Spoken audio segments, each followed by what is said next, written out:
Bismillahirrahmanirrahim. Assalamu alaikum. This is Engineer Mohammad Zahir and welcome to Math Experts.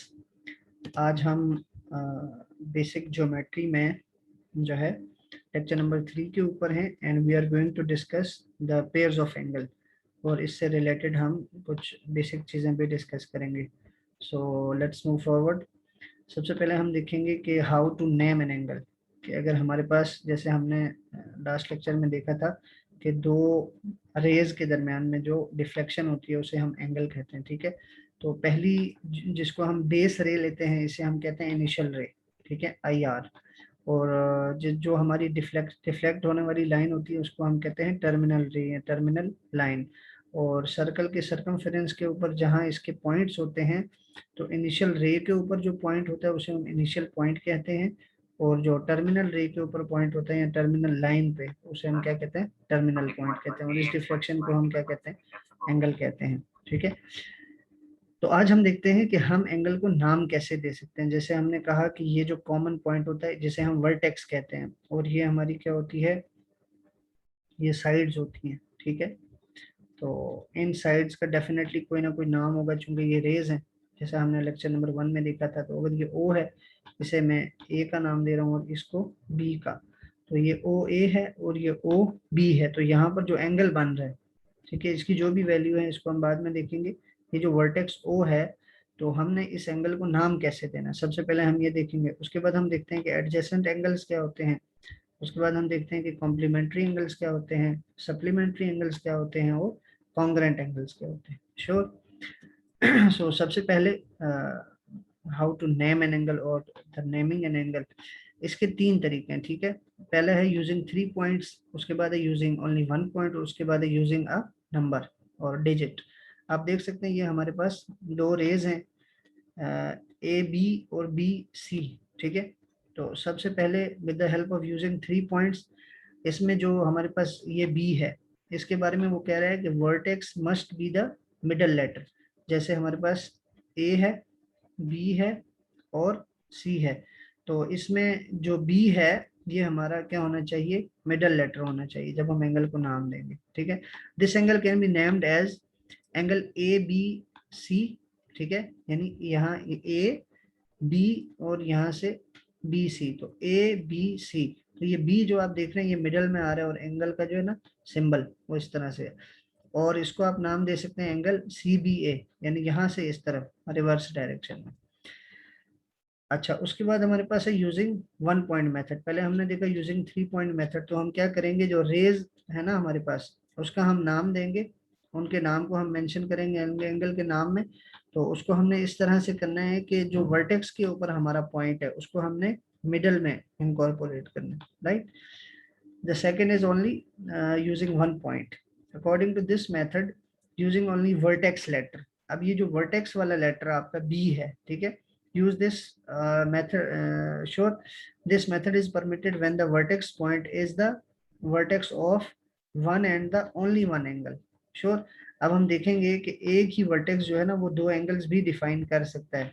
तो उस तरीके से हम वर्टेक्स का जो लेटर है ना उसको एंगल का नाम देने के लिए यूज नहीं करेंगे.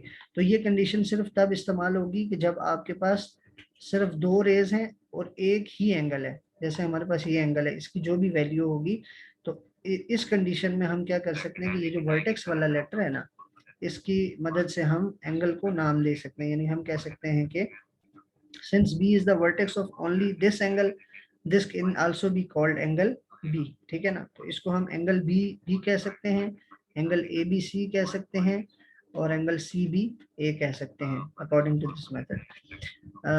नेक्स्ट हमारे पास जो है ना तीसरा जो मेथड है वो है हमारे पास यूजिंग अ नंबर, कि एक डिजिट या एक नंबर को इस्तेमाल करके आप किस तरह से एंगल का नाम दे सकते हैं.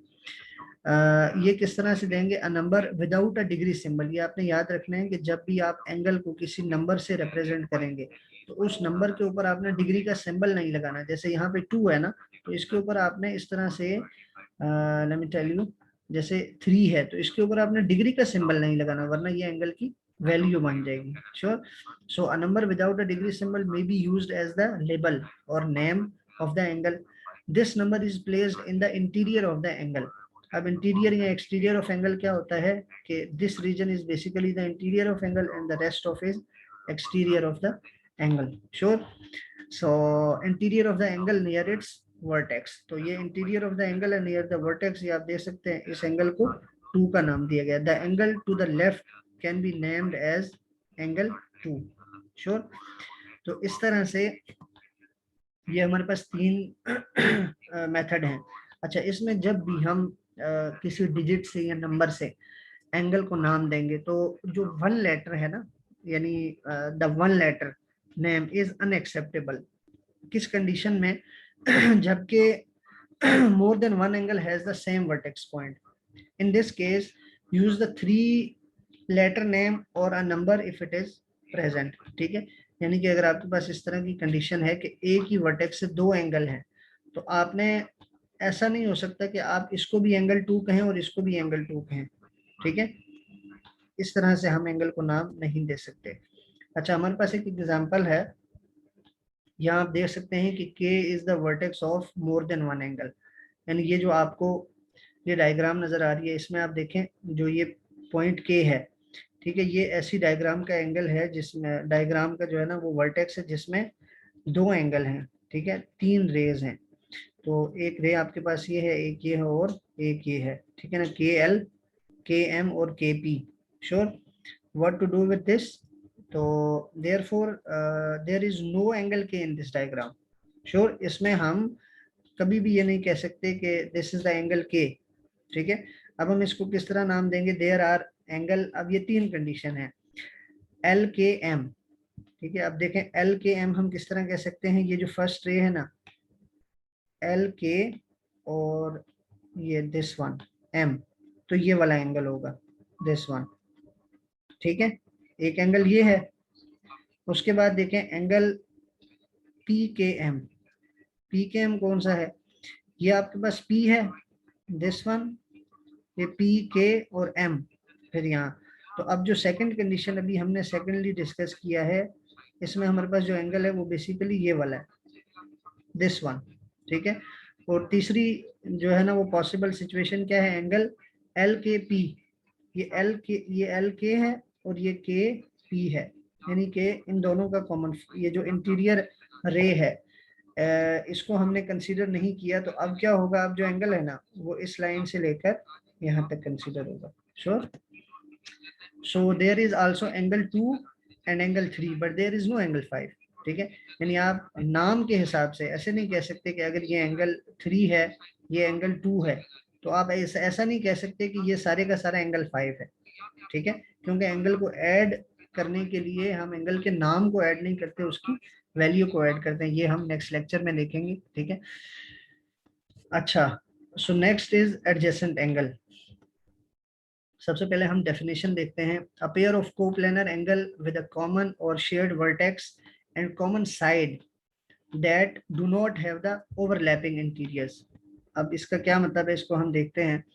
यहाँ आप देखें आपके पास बिल्कुल just like the same previous condition कि हमारे पास जो है ना 2 एंगल्स हैं, एंगल 1 एंड एंगल 2। इसकी वैल्यू जो है वो 36 डिग्री है और इसकी वैल्यू कितनी है? 22 डिग्री है, क्योंकि इसके साथ डिग्री का सिंबल है। ठीक है, तो ये हमारे पास एडजेसेंट एंगल है। अब देखें कॉमन साइड कौन सी है इनमें। आप देखें अ पेयर ऑफ कोप्लेनर। सबसे पहले आप देखें कोप्लेनर क्या होते हैं। ये हमारे पास एक प्लेन है, ठीक है, 2D इमेजिनरी सरफेस है, यानी कि ये जो एंगल है ये भी इसी प्लेन में है और ये जो एंगल है ना ये भी इसी प्लेन में है। तो इन दोनों एंगल्स को, अगर ये 1 है 2 है, तो हम इनको कहेंगे कि ये क्या है? ये कोप्लेनर है। Sure. So a coplanar angle with a common shared vertex, यानी कॉमनली एक ही वर्टेक्स को शेयर करें। यहाँ आप देखेंगे इन दोनों का जो वर्टेक्स है वो D है। अगर हमने इसको नाम देना हो तो ADB, एंगल ADB कहेंगे। दूसरी कंडीशन में हम क्या कह सकते हैं? इसके लिए जो 22 डिग्री है इसके लिए BDC, एंगल BDC।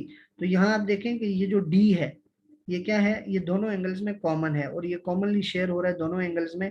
ठीक है, कोप्लेनर है, ये दोनों एंगल एक ही प्लेन पे हैं, कॉमन वर्टेक्स है and common side that do not have overlapping interiors. ठीक है, और क्या है? इनकी कॉमन साइड है। जो कि that do not have overlapping interiors, ठीक है। यानी कि इस एंगल का जो इंटीरियर है ना, वो ये वाला हिस्सा है, दिस वन, ये वाला रीजन, ठीक है। और इस एंगल का, ये जो एंगल 1 है, इसका इंटीरियर जो है वो ये वाला रीजन है। तो ये एक दूसरे के ऊपर ओवरलैप नहीं कर रहे। इसको मैं थोड़ा डिफरेंट कलर से इलेबोरेट करता हूँ ताकि आप इसको डिस्टिंग्विश कर सकें, ठीक है। देखें, इस एंगल का जो एंगल 1 है जिसकी वैल्यू 36 डिग्री है, इसका इंटीरियर ये है। और ये वाला जो एंगल है जिसकी वैल्यू 22 डिग्री है, इसका इंटीरियर ये है, ठीक है।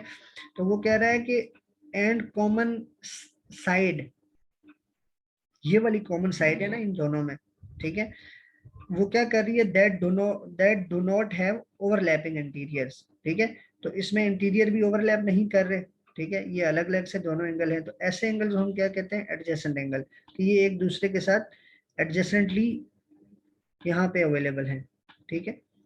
Angle 22 and this one is angle यहाँ से लेकर यहाँ तक 36, ठीक है। अब देखें यहाँ पे एक एग्जांपल है, ये देखें, ये जो आपके पास एंगल 4 है और ये एंगल 3 है, इसमें हमने क्या कहा कि ये एडजेसेंट एंगल नहीं है। क्यों नहीं है?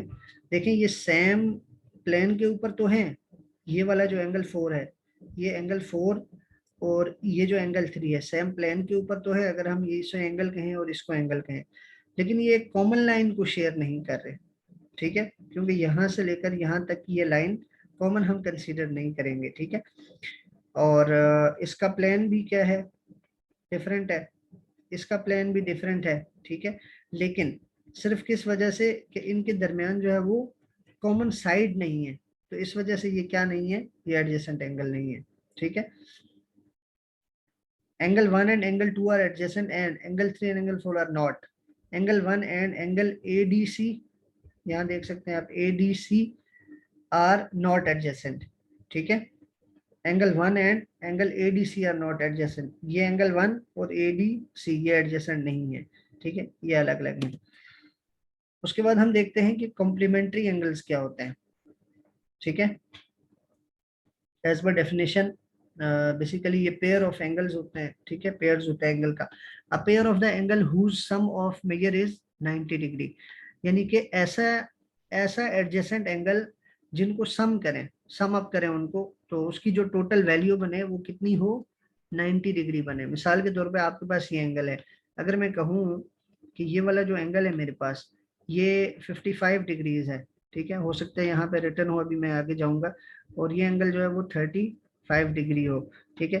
तो आप इसको देख सकते हैं कि ये जो वैल्यू है हमारे पास, ये कितनी बनेगी, अगर आप इसको सम अप करें 35 और 55 को, तो ये it will make a value of 90 degrees, sure. So इन दोनों एंगल्स को ऐड अप करने से 1 और 2, जैसे लास्ट वाले में आप देख सकते हैं यहाँ पे 22 था और 36 था, अगर ऐसी कंडीशन हो कि इन दोनों को सम अप करने से क्या वैल्यू आए, 90, तो ऐसे एंगल को हम क्या कहते हैं, कॉम्प्लीमेंट्री एंगल कहते हैं, ठीक है। Angle 1 and angle 2 are adjacent, complementary angles have a common side, ठीक है।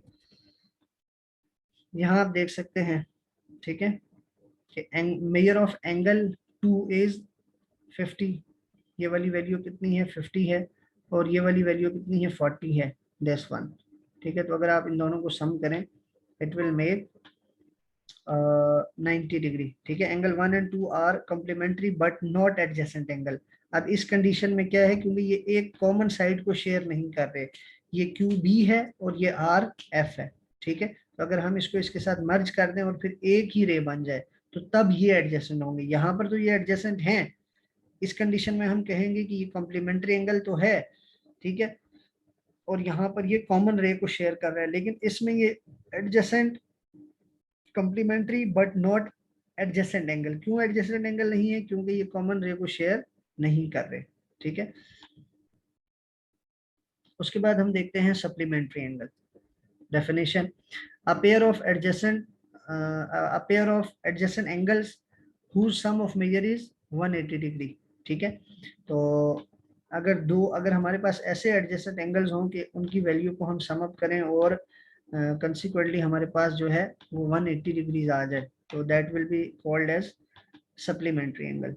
Major of angle 1 is 40 and it's 140। ये जो है ना ये 40 डिग्री है और इसकी वैल्यू कितनी है 140 डिग्री। तो अगर आप इसको सम अप करें इट विल मेक 180 डिग्रीज। ठीक है, वही कंडीशंस यहाँ पे भी। यहाँ देखें angle 1 and 2 are supplementary but not adjacent angle. यहाँ देखेंगे एडजेसेंट एंगल क्योंकि ये कॉमन साइड को शेयर नहीं कर रहे, तो इसी को हमने सेपरेट किया। ये वही वैल्यू है 140 डिग्री और ये कितनी है 40 degree. So you should must be able to distinguish either an angle is adjacent and when it will be supplementary और नॉट। अब देखिए इन दोनों कंडीशन में सप्लीमेंट्री तो है, ये भी सप्लीमेंट्री है, ये भी सप्लीमेंट्री है, लेकिन ये एडजेसेंट है, ये एडजेसेंट नहीं है क्योंकि ये कॉमन साइड को शेयर नहीं कर रहा। इसके बाद हम इम्पोर्टेंट एक और चीज देखते हैं विच इज कॉन्ग्रेंट एंगल। के एंगल जो है ना वो कॉन्ग्रेंट कब होता है, या कॉन्ग्रेंट एंगल्स क्या होते हैं? Angles that have equal measure, उसे हम क्या कहते हैं? कॉन्ग्रेंट एंगल कहते हैं। Congruent angles are marked with the same number of arcs. ठीक है, और the symbol for the congruent is this. ये जो अप्रोक्सीमेशन का हम कहते हैं ना कि अप्रोक्सीमेटली इक्वल टू, तो इससे हम क्या करते हैं रिप्रेजेंट करते हैं कॉन्ग्रेंट एंगल्स को। एज एन एग्जांपल हम देखते हैं कि angle 2 is congruent to angle 4, या आप कह सकते हैं कि angle 2 and 4 are congruent angles. Sure कि इसकी जो आपके पास वैल्यू है हैव द इक्वल मेजर। ठीक है, इक्वल मेजर। अगर आपके पास ये 45 डिग्रीज है और ये एंगल भी 45 डिग्रीज है, तो हम क्या कहेंगे कि ये कॉन्ग्रेंट एंगल है। और ये सिचुएशन हमारे पास कब आती है कि हमारे पास दो पैरेलल रेज हैं, ठीक है, और एक इंक्लाइंड रे इनको कट करती है। ठीक है, अगर मैं इसे ए बी कहूँ, ये रे मेरे पास ए बी है, ये मेरे पास पी क्यू है। ठीक है, और ये जो इंक्लाइंड है ये आर एस है। तो ये वाला जो एंगल है दिस वन, ये एंगल और ये एंगल, ये क्या है? ये कॉन्ग्रेंट एंगल्स हैं। ठीक है, ये क्या है? कॉन्ग्रेंट एंगल्स हैं। बल्कि ये वाला दिस एंगल 1 एंड एंगल 2, ठीक है, ये इक्वल इन मेजर है क्योंकि हॉरिजॉन्टल लाइन से जितनी डिफ्लेक्शन इस लाइन की है, इसकी भी इतनी ही डिफ्लेक्शन है। श्योर। नेक्स्ट लेक्चर में हम देखेंगे कि करस्पॉन्डिंग एंगल्स क्या होते हैं, अल्टरनेटिव इंटीरियर, अल्टरनेटिव एक्सटीरियर और मेजरमेंट ऑफ एंगल के बारे में हम डिस्कस करेंगे। ठीक है, अगर आप हमारे चैनल पर नए हैं, चैनल को सब्सक्राइब करें, वीडियो को लाइक करें, शेयर करें और स्पेशली स्टूडेंट्स के साथ शेयर करें ताकि उनके काम आ सके। Thank you very much.